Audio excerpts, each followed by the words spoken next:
Welcome to Poets from the Neighborhood. I am VeerajaR.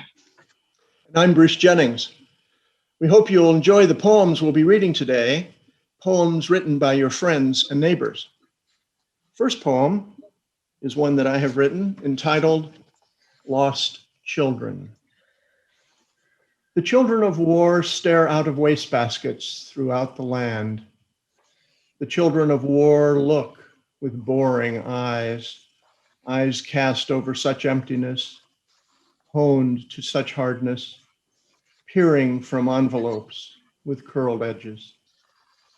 The red-haired boy, baptized at a font of blood, flowing from his older brother's chest, pooling in the gutter.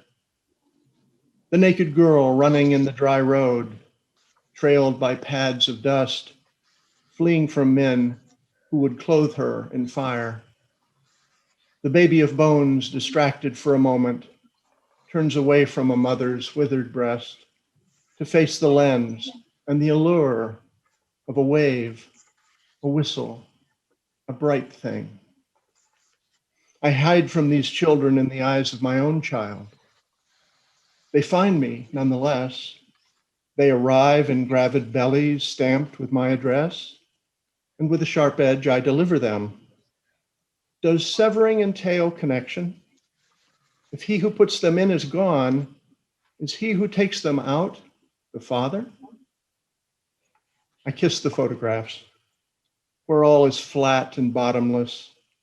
I ache to shape. What if I cannot make these children solid? At pictura poesis, then I shall make them into a poem with sharp edges. The children of war have no hand to hold but God's. They say to listen closely is to hear from far away. They say metonymy matters more than metaphor. They say for each embrace, a pair of empty arms. The next poem, a haiku by Susie Margaret Ross, titled Definition. Thinking of haiku, each syllable in its place, cartographer's dream. Next poem is by Brittanie Maccarone, Under the Sycamore Tree. I go back in time under the sycamore tree. I sit against the trunk looking at the flowers blooming in the fields. The lazy afternoon disappears and memory surfaces. I am 6 years old under the sycamore tree, gathering twigs and leaves. My little pile starts to take shape. Walls and a roof. I build a fairy house, a safe haven for the fairies to unknowingly stumble upon, a respite from birds or rain. Acorns form a fence row, creek stones a cobbled front path, to a door no bigger than a thumbprint. I tuck petals and blades of grass inside to give them a soft bed to sleep upon, just as I tuck the house in a hollow among the roots. I'm no longer 6 years old, but I still build a fairy house under the sycamore tree. The next poem, The Sun Questions, by Catherine Moore.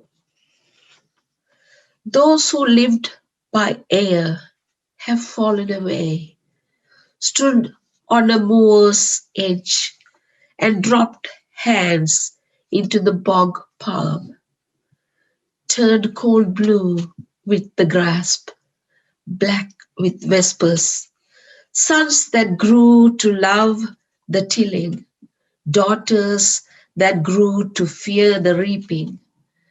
They bury in the soil and are boiled into fable. And these fallen, do I detect their subtle respirations in the grasses? Next poem by David M. Harris, Anton, Tibbe. Dear Tony, Over poker, cup by cup, you taught me about tea. You sent me to tea salon and Harney's and Whittard's, to Assam and Yunnan and Ceylon teas, touring Asia from the breakfast table. I still drink coffee sometimes, away from home, faced with coffee or bagged fannings, but tea for me, drink of my ancestors. Stuck in Russia all those centuries, with lump sugar or jam, lemon when they could get it. In a cabinet upstairs, I've got the tea glasses and holders. Podstakanik. For years, I tried to find the right mug for my father's tea, not knowing that his wartime airbase cup had been a plain half pint, elaborated by nostalgia into something rare, impossible to locate in reality. Sweet touch-knee bags blended the best and worst of his times, the war against Hitler and the other against his father. The history of tea, of Chinese emperors and British colonies, and perfect mugs and pots, which you helped me rejoin. I would have got there anyway, less caffeine, more ritual, another point of difference between the common world and me. But I might be buying tea bags still, now exiled in a land where tea means iced, suffused with simple syrup. I cleave to teapot and loose leaves, to boiling water, to the cup of friendship and memory. The next poem, Within Four Walls, written by me, VeerajaR. Pandemic lockdown, why panic? Within four walls alive, mobile phones, computers, and gizmos aside, boredom is killing. Many newscasts report kids need to be in school. Knowledge learned is far behind. Knowing how to face challenges, keen reflection, teach better lessons. Resilience, tolerance, and compassion. When parents and kids together at home, if you are lucky, more dinners together.